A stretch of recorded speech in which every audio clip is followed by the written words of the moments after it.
You're listening to the download edition of World Business Report on Friday, the 13th of February. I'm Susanna Streeter. A falling currency and rising unemployment. Can Nigeria's economy get back on track? For now, there is no job for youths. We really need jobs for the youths. The youths are all over the streets, roaming around. No job for them. In France, a mood of optimism on the streets of Paris despite a stagnating economy.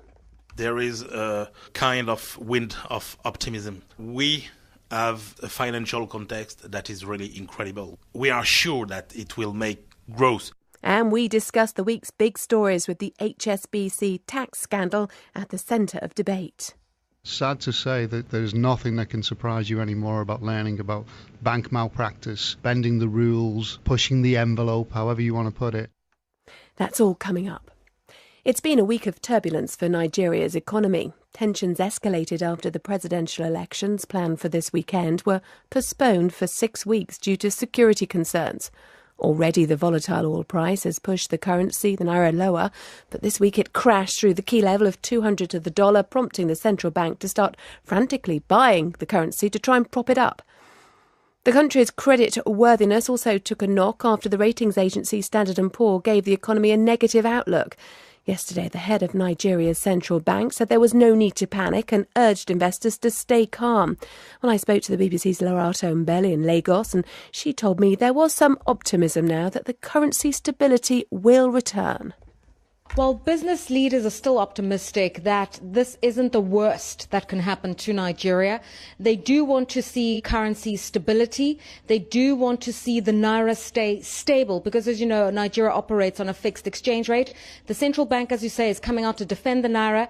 But for them, it's a dire situation because at the end of the day, they've had to buy so many US dollars that they're depleting foreign reserves. But Tony Elumelu was the chief executive of Nigeria's largest bank, UBA, for 20 years. He's now become one of the richest bankers in the country, and he says the worst has not yet come.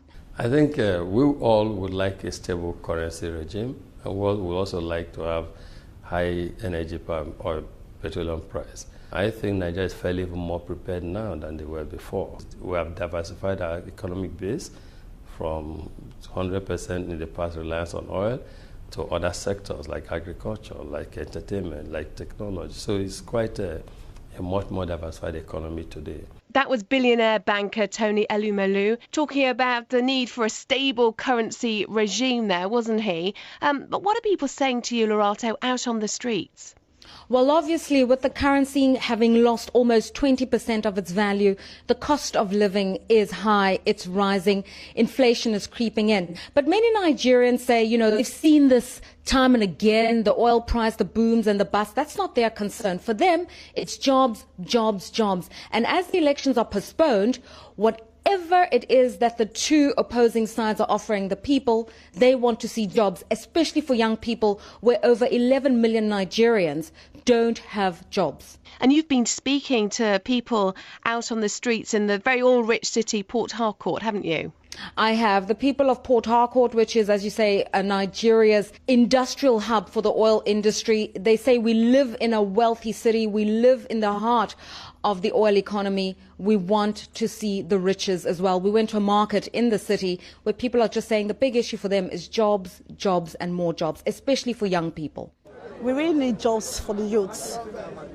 The youths are all over the streets, roaming around. No job for them. And we really appreciate if the federal government will do something about it. I believe that the economy of this nation have improved since we entered this new government. But the problem is that some of our politicians have decided to take up this country as a conquered territory. They took over this nation, they suffered the people, they took money, everything, and they allow people to suffer. So Nigeria is the best, the first in Africa. But Nigerians are not seeing the impact of our oil-rich state. That is our problem we're having. So some strong opinions there amongst those people that you interviewed. And Lorato, are people kind of watching closely what the oil price is doing, the volatility that we've seen for recent months now? I'd say the business community, Susanna, is watching the situation because they're trading in foreign currency. They're importing. You know, Nigeria imports almost 70% of everything that is consumed in the country. But the ordinary man and woman in the street, for them, it's the political situation. This postponement of the elections has overshadowed every other debate about the economy.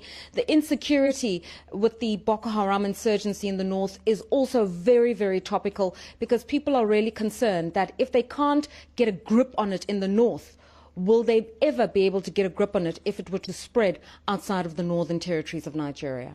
That's the BBC's Lerato Mbele. It's Friday the 13th. Unlucky for some, but for once, not the Eurozone. Numbers out today show that economic growth in the area accelerated in the final 3 months of last year. Not by much, though, just 0.3%, but the pickup did take some economists by surprise. Even in France, where the figures aren't great reading for the French government, they showed growth of just 0.1% in the last quarter. There is some optimism around. Hugh Schofield reports from Paris. The good news kept on coming this week. A multi-billion euro deal for the first ever export of Rafale fighter jets to Egypt, Renault creating 1,000 new jobs. That, along with the oil price and the falling euro, the socialist government could be excused a certain perkiness. Emmanuel Chypre, commentator at BFM Business TV, says recently the mood in Paris has indeed changed. There is a kind of wind of optimism. First, we have a financial context that is really incredible. We have very low interest rates. We have a euro that is weakening. We have oil that are down. So we say all that, we are sure that it will make growth. How much growth? Well, don't expect anything dramatic. But Patrick Artus, senior economist at Natixis Investment Bank, says it could be enough to make a real difference this year. When you add up everything, you end up with the idea that France could grow by perhaps above 1.5% this year. So of course, it's not 3% like in the US or the UK, but it was supposed to be like 0.5%. So it could be 1.5. If investment starts improving, it could be 2%. I mean, you don't know. It's very, very hard to predict. Even President Hollande's harshest free market critics are cutting him a bit of slack. Le Gaspard de la phrase tellement jacobine que même Robespierre aurait dit en l'entendant. Here I've come to the annual Gaspard Awards ceremony, humorously intended, which honours the most anti-liberal quotations of the year.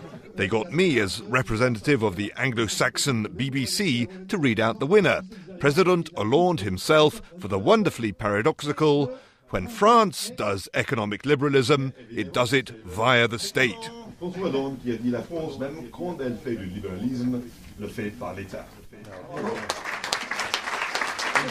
All good fun.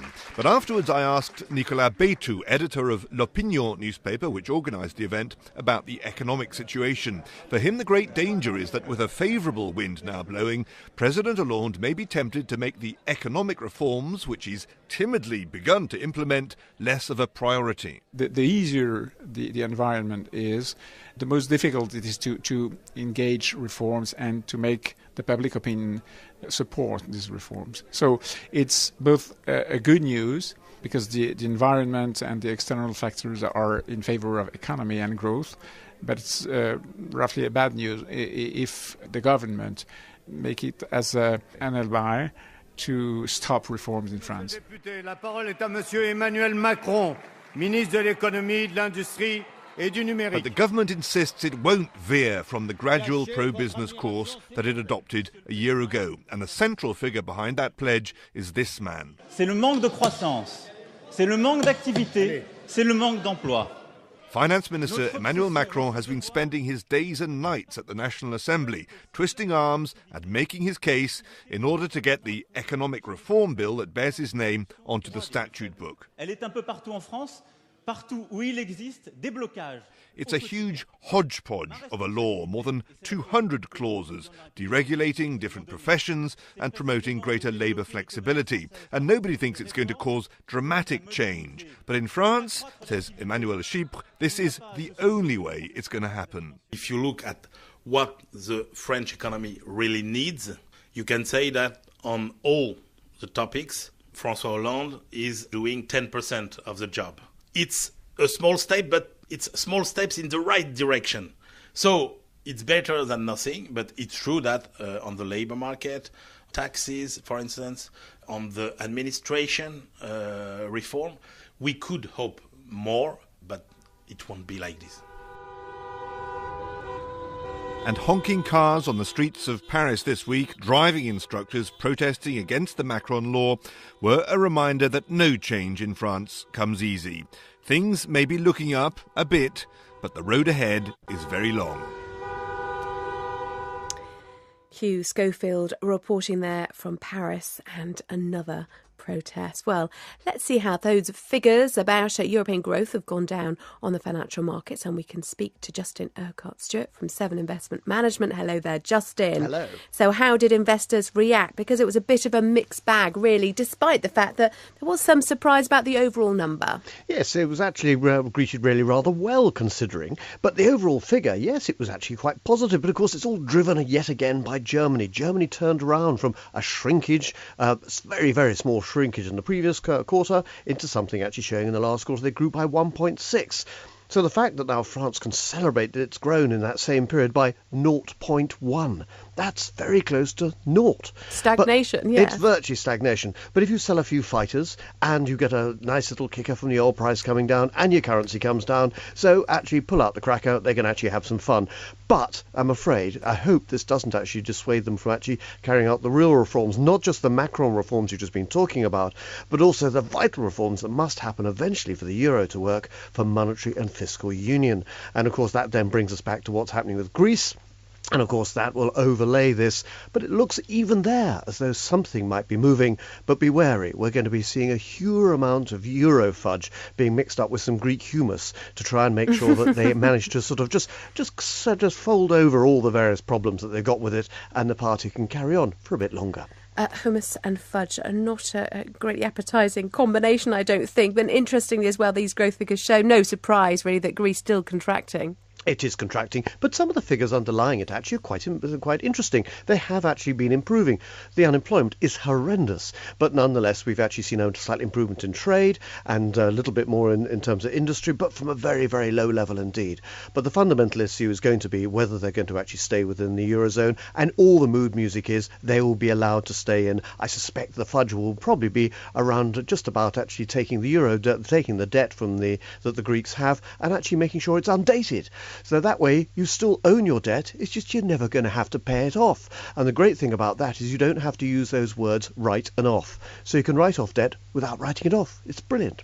A magician's trick. OK, Justin Urquhart-Stewart from Seven Investment Management, thank you very much. Let's quickly look at some of the latest market numbers now. And in London, the 100 share index has closed at 68.74, and in New York, the Dow is up 0.2% at 18,004. You're listening to World Business Report from the BBC World Service. Still to come, has Valentine's Day lost its romance? I absolutely think that romance is dead. I think that there is far too many hearts out there. We're bombarded with lovey-dovey things that we should buy, and far too much pressure on us all to buy into it. More coming up on that. Is romance already dead? But now it's that time, just before the weekend, when we look back at the business stories making the news this week.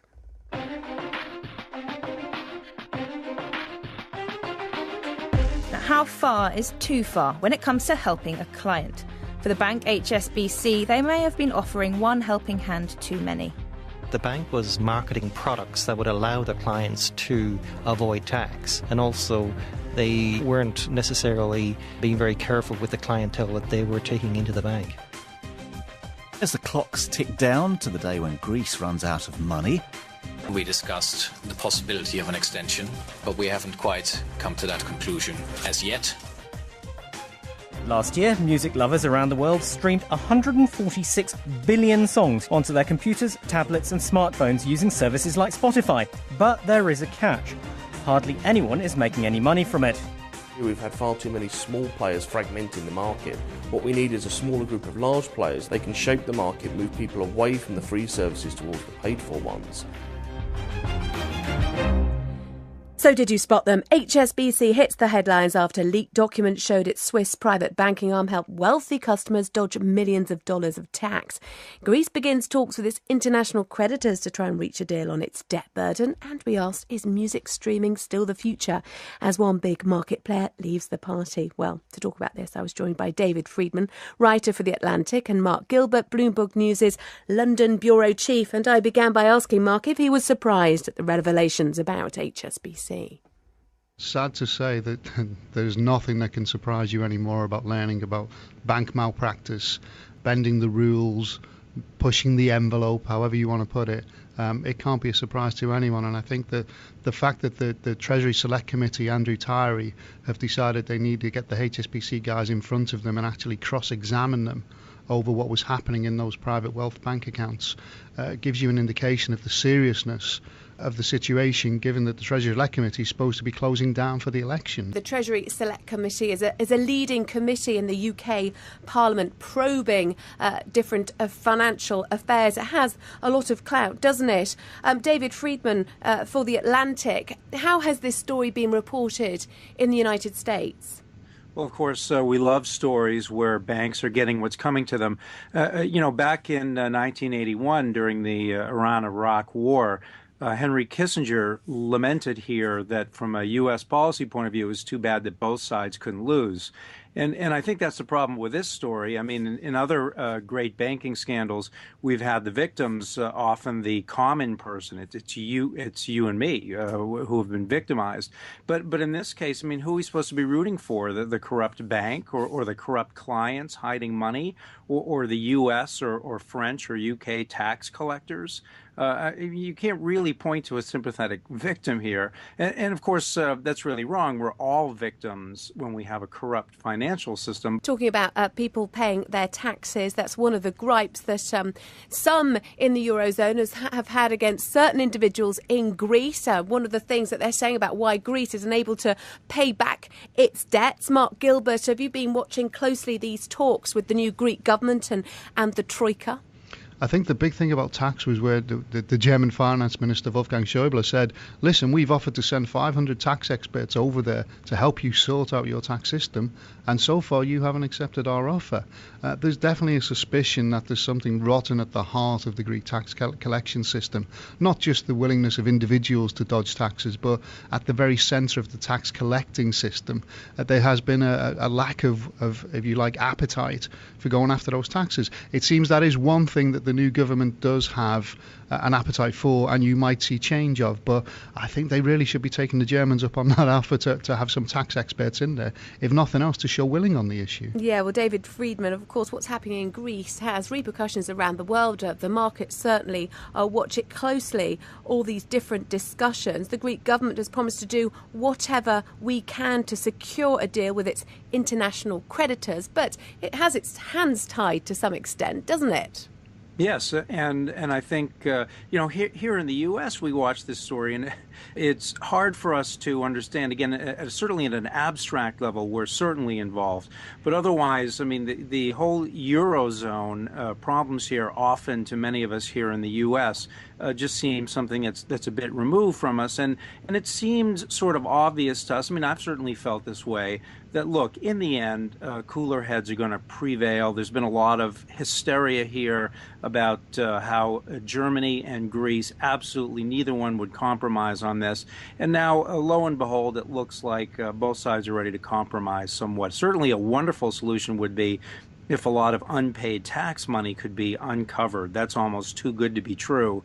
But let's hope the solution is something that simple. But I suspect everyone's going to have to give here, and it looks like both sides finally are ready to do so. Yeah, I'm sure as well there were lots of patriotic songs being played on the airwaves in Greece when the new government was elected. And talking about music, the streaming services are back in the spotlight this week. Of course, streaming is the kind of latest way to listen to music, but it certainly seems as though you can't really make that much money out of it, can you? Because we hear that AT&T are actually quitting the market. How's this gone down, David Friedman, in the US? Well, the streaming has really taken over here, certainly in music, I mean, increasingly so in video. I happen to be an audiophile, and up until very recently, I was one of the last holdouts still buying CDs because of their better quality. Well, now we have a streaming service. You've had it in Europe. Now we have it here in the U.S. called Tidal, which actually streams CD quality. So that's it. I'm done owning media. Everything I listen to is streaming now. And the question of whether you can make money at it, I think we're looking at a transitional period. We're at a win market right now. The streaming services do have to offer their services at really below cost in many cases. But I think that will change over time, and they will eventually be able to make money at it. So those that can stick with it will eventually, I think, become quite wealthy offering these services. But Mark Gilbert, will those artists become wealthy who are supplying all the tunes to the streaming services? Listen, watch out for some huge name dropping here. So I was at Bono's party in Davos a few years ago. I was listening to Peter Gabriel, who's really tall. He's huge. You wouldn't believe how tall he is. And Daniel Ek, who started Spotify. And Gabriel was crowding over him, stabbing the air with his fingers, saying, listen, we don't get paid for the music that you're streaming. You are going to ruin the industry because there won't be any money to develop artists. And I think it's a genuine concern. These streaming services, yes, it's picking up pennies in front of a steamroller. And if you look at how many acts nowadays get to do 2 or 3 or 4 albums versus that first album that the company puts the money behind, music development is in a real tight spot. And the streaming services, yes, great for consumers, not so good for the industry long term. And that was Mark Gilbert from Bloomberg News, ending that discussion with David Friedman, writer for The Atlantic, and discussions over whether streaming is good for artists, I'm sure, will run and run. You're listening to the BBC World Service, the world's radio station, and it's a very good evening to you listening in Berlin on 94.8 FM, and good evening to you listening on digital shortwave in India on 5.845 megahertz. Now, I remember my first Valentine's Day card. It was a handmade creation with a painted heart on the front and inside a rather hesitant question mark. Back then, no, it wasn't just last year, I'm talking the early 80s, Valentine's Day did seem to be pretty simple. You sent a card to someone close to you or someone you admired from afar. Since the Roman era, this time of year is meant to be a celebration of love. But is it now a celebration of sex instead? Well, the London School of Marketing thinks so. Its research shows that this year, advertisers' messages marking the day have become cruder and brasher. Its academics claim that with marketing primarily aimed at men, advertisers are increasingly making consumers feel guilty and almost threatening them into buying a present. Well, is this true? Well, our reporter Elizabeth Hodson spoke to some shoppers in Oxford Street, London's busiest shopping district. I think sex is definitely a big part of Valentine's Day, more so than it ever was before. And this year, particularly with the 50 Shades of Grey previews that have been out today, so I think there's extra pressure on that one. I absolutely think that romance is dead. I think that there is far too many hearts out there. We're bombarded with lovey-dovey things that we should buy and far too much pressure on us all to buy into it. I think it's about romance, but I don't think we should just have one day for love or whatever. It's just about the gifts and the money in the town, I think. I'm not romantic. I think it's more about commercialism, about selling chocolates and flowers and underwear and things like that, making money. What do you think? I probably think it's more about romance, actually, yeah. Is this your boyfriend? Yeah. Yeah. It looks like you might have to start getting a bit more romantic. I know, I haven't done any shopping yet. Romance for you. Well, Annabelle Knight is a sex and relationships expert and social commentator. I asked her if we were receiving a lot more bolder sexual messages in marketing today. I think we definitely are seeing a lot of bold, in-your-face advertising. There's a lot of make sure you get it right. I think that's a lot to do with 50 Shades of Grey. That is a popular trilogy all about sex, and there's now a 50 Shades of Grey film, and it's really promoting the kind of rough and ready side of sex and the less there's a famous line, I don't do romance, in the books. And that's kind of coming through in the advertising we're seeing today. But do you think that appeals to everybody? Because actually, the vast majority of people still like love and romance. They don't want necessarily all these in-your-face messages. No, I completely agree with that. I don't think a lot of people will pay that much attention to it, if I'm perfectly honest. I don't see a billboard with those 3 little words, get it right, not I love you, it's get it right.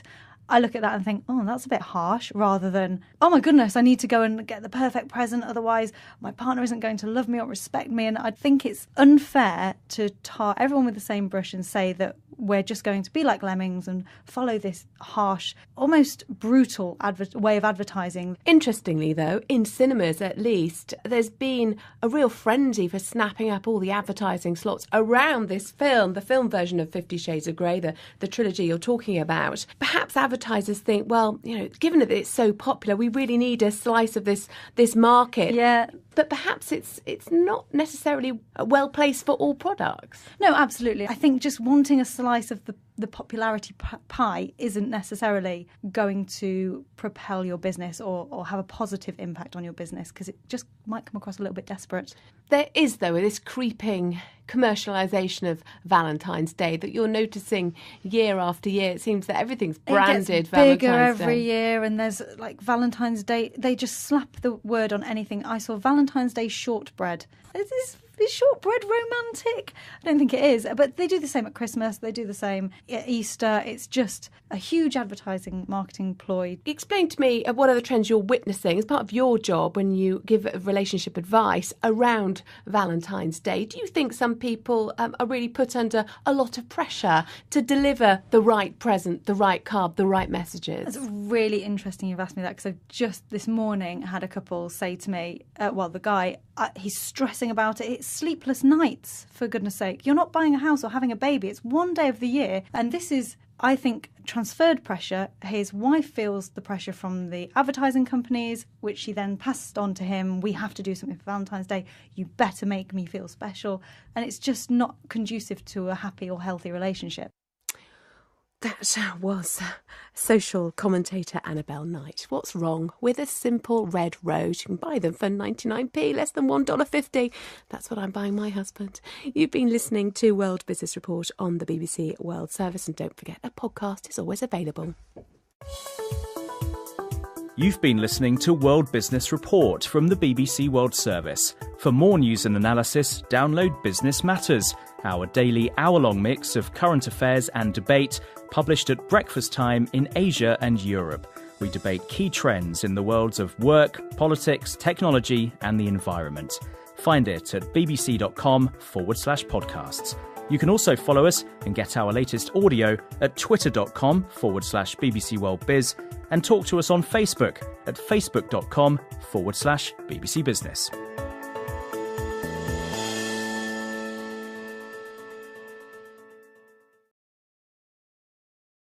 So out on the streets.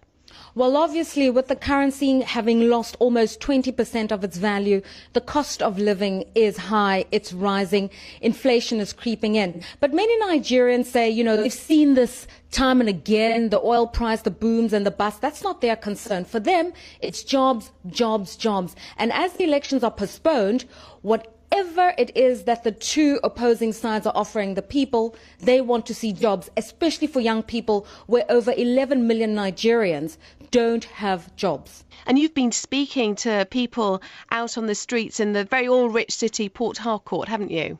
I have. The people of Port Harcourt. The central bank said there was no need to panic and urged investors to stay calm. When I spoke to the BBC's Lorato Mbele in Lagos, and she told me there was some optimism now that the currency stability will return. Well, business leaders are still optimistic that this isn't the worst that can happen to Nigeria. They do want to see currency stability. They do want to see the Naira stay stable because, as you know, Nigeria operates on a fixed exchange rate. The central bank, as you say, is coming out to defend the Naira. But for them, it's a dire situation because at the end of the day, they've had to buy so many US dollars that they're depleting foreign reserves. But Tony Elumelu was the chief executive of Nigeria's largest bank, UBA. Sad to say that there's nothing that can surprise you anymore about learning about bank malpractice, bending the rules, pushing the envelope, however you want to put it. That's all coming up. It's been a week of turbulence for Nigeria's economy. Tensions escalated after the presidential elections planned for this weekend were postponed for 6 weeks due to security concerns. Already the volatile oil price has pushed the currency, the Naira, lower, but this week it crashed through the key level of 200 to the dollar, prompting the central bank to start frantically buying the currency to try and prop it up. The country's credit worthiness also took a knock after the ratings agency Standard & Poor gave the economy a negative outlook. Yesterday, the head of Nigeria. You're listening to the download edition of World Business Report on Friday, the 13th of February. I'm Susanna Streeter. A falling currency and rising unemployment. Can Nigeria's economy get back on track? For now, there is no job for youths. We really need jobs for the youths. The youths are all over the streets, roaming around. No job for them. In France, a mood of optimism on the streets of Paris despite a stagnating economy. There is a kind of wind of optimism. We have a financial context that is really incredible. We are sure that it will make growth. And we discuss the week's big stories with the HSBC tax scandal at the centre of debate. For 20 years, he's now become one of the richest bankers in the country, and he says the worst has not yet come. I think we all would like a stable currency regime, and we would also like to have high energy or petroleum price. I think Nigeria is fairly even more prepared now than they were before. We have diversified our economic base from 100% in the past reliance on oil to other sectors like agriculture, like entertainment, like technology. So it's quite a much more diversified economy today. That was billionaire banker Tony Elumelu talking about the need for a stable currency regime there, wasn't he? But what are people saying to you, Laura,